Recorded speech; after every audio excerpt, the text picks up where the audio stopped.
بسم الله الرحمن الرحيم. نبدأ الكلام بالسلام على خير الأنام. اللهم صل وسلم وبارك على سيدنا محمد وآله وأصحابه أجمعين. ازيكم حبايبي؟ عاملين ايه؟ تعالوا اتغدوا معانا، ولو انتوا بالليل تعالوا تعشوا معانا. بسلة ورز وشوية شوربة وحتة لحمة، وفي منتهى الجمال، أكلة شتوية كده تدفي في الشتاء. بس هقولك على طريقة البسلة على طريقتي. طريقة البسلة بطريقتي أنا، بس طريقة تحفة. بصي لونها عامل ازاي، بصي جمالها. اعمليها وجربيها واكتبي لي في الكومنتات طلعت ازاي. عايزة تعرفي عملتها ازاي؟ هقولك عملتها ازاي. بس قبل ما اقولك، لو لسه ما اشتركتيش انزلي اشتركي في القناة وفعلي زر الجرس عشان يوصلك كل فيديو بنزله. ويلا بينا عشان اقولك اتعملت ازاي.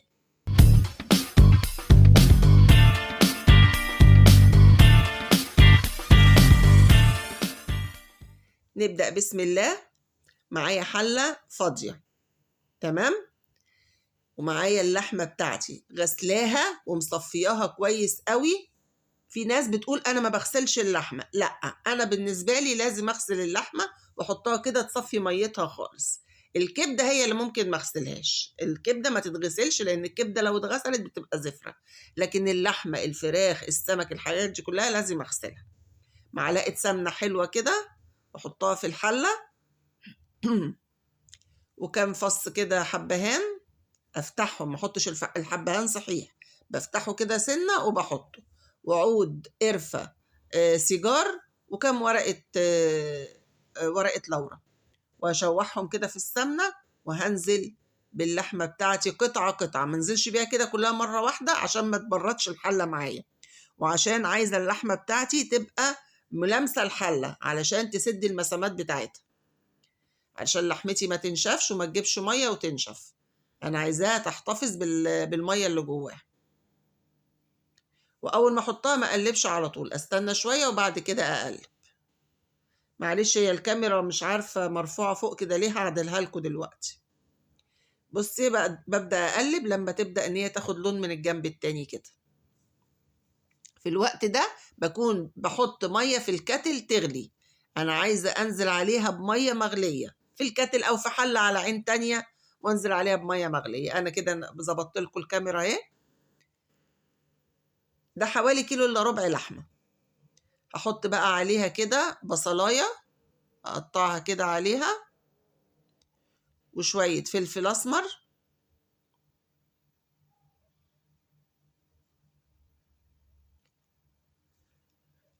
اللهم صل وسلم وبارك على سيدنا محمد واله واصحابه اجمعين. وشويه سكر. اللحمه بتاعتي ما بحط لهاش ملح غير لما تستوي. تمام كده. عايزه تحطي بهارات لحمه حطي، بس انا بكتفي بالتوابل اللي انا حطيتها دي. وهنزل عليها بقى كده بالميه المغليه.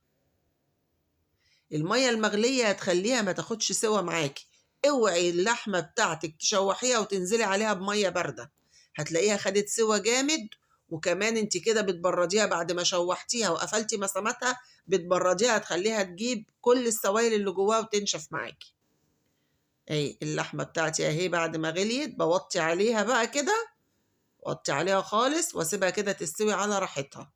بصي الشوربه بتاعتها رايقه ازاي، ما فيهاش ريم محتاج يتشال ولا اي حاجه. الطريقه دي ما تخليش اللحمه بتاعتك تطلع ريم ولا اي حاجه. تعالي بقى على العين التانية هنعمل البسله. معلقه سمنه كده محترمه. انا بنتي لما بقول كلمه معلقه سمنه محترمه تقول لي اه يعني بنت ناس كده يا ماما. وانزل عليها ببصلايه متخرطه. احنا بنحب الاكل متسبك. انا عندي جوزي لو عملت له الاكل ني في ني يقول لي انا مش عيان. انا ما بحبش الاكل ني في ني. فانت لو انت حباها ني في ني عادي، حطي البصلايه وهي نيه، حطي عليها البسله. بس احنا بنقلي البصلايه وبعدين انزل عليها بالبسله. البسله بتاعتي مفصصاها وحط عليها الجزر وغسلاها ومصفياها خالص من ميتها، يعني هي مغسوله ومتصفيه. واشوحها كده مع البصل. الخطوة دي مهمة جدا، بتخلي البسلة بتاعتي متشربة من حتة السمنة الحلوة اللي أنا حطاها ومن البصلاية. أنزل بقى كده عليها بشوية فلفل أسمر وبشرة جوز الطيب. زي ما قلت لك، حابة تحطي بهارات لحمة حطي.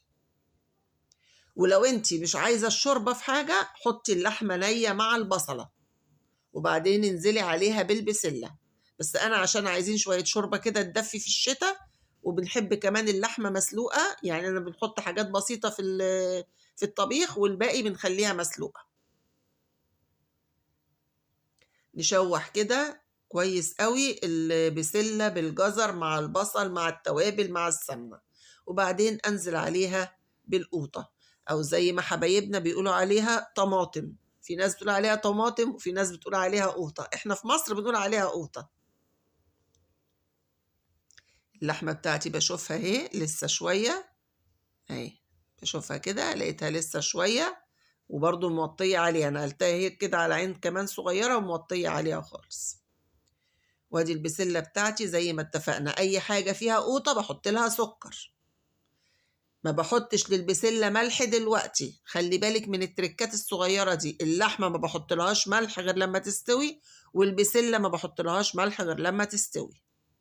في بعض الخضار كده ما تحطلوش ملح غير بعد ما يستوي. هنعمل بقى الرز كده على عين التانية.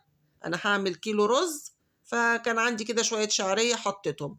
الشعرية بقى دي حسب طلبك انت، في ناس بتحب الشعرية كتير، يعني مثلا تحط النص شعرية والنص رز، لا احنا بنحب الشعرية معقولة يعني. وبنحمرها كده زي ما انت شايفة كده، وصلت للون ده، اوريكي كده اللون بتاعها. الرز بقى منقياه طبعا وغسلاه كويس ومصفياه خالص من ميته، انزل بيه على الشعرية واشوح برضو علشان كل رزاية تتغلف بالسمنة اللي انا حطاها. طبعا سمنة بلدي، الرز بيحب السمنة البلدي، بس برضو السمنة اللي عندك حطيها، ما تقفيش على حاجة. نشوح بقى كده كويس، عايزة كل رزاية كل ايه كل رزاية تتغلف بالسمنة. انا ما بحبش احط للرز بتاعي ميه مغليه، في ناس بتحب تحط له ميه سخنه ميه مغليه، لا، بحس ان الرز بتاعي بيبقى مسلوق، بحب احط له الميه بارده، احس ان هو كده بياخد راحته في السوى. لما بكون مستعجله بصراحه بحط الميه مغليه، بس بحس ان الرز بتاعي عامل زي المسلوق، مش مستوي راحته كده، زي ما بنقول كده الرز بيبقى عايز يستوي كده بالراحه كده، وزي ما بيقولوا اصبر على الرز لما يستوي كده. فاهمني، يعني الرز عايز يستوي كده بالهداوة، مش عايز سلق، فعشان كده انا بحب احط له الميه بارده. حابه تحطي له شوربه حطي له. ادي اللحمه بتاعتي اهي كده استوت، هبدا بقى كده ان انا احيقها، احط لها كده الملح بتاعها، طبعا الملح حسب الرغبه.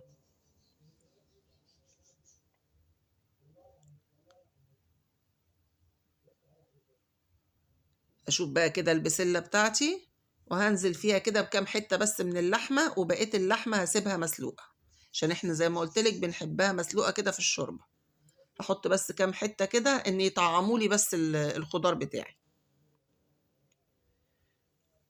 وهسقي كده البسله بشويه من الشوربه. بصي الشوربه بتاعتي رايقه ازاي، انا كده خلاص طفيت على اللحمه، حيقتها وطفيت عليها.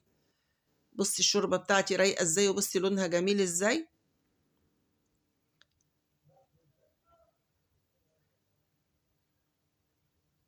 الرز بتاعي كده، اوعي تقلبي الرز غير بعد ما يوصل للدرجه دي، يعني بصي لغايه هنا اهو انا ما قلبتش الرز خالص، كده بقى ابدا اقلبه، بعد ما يتشرب ابدا اقلبه.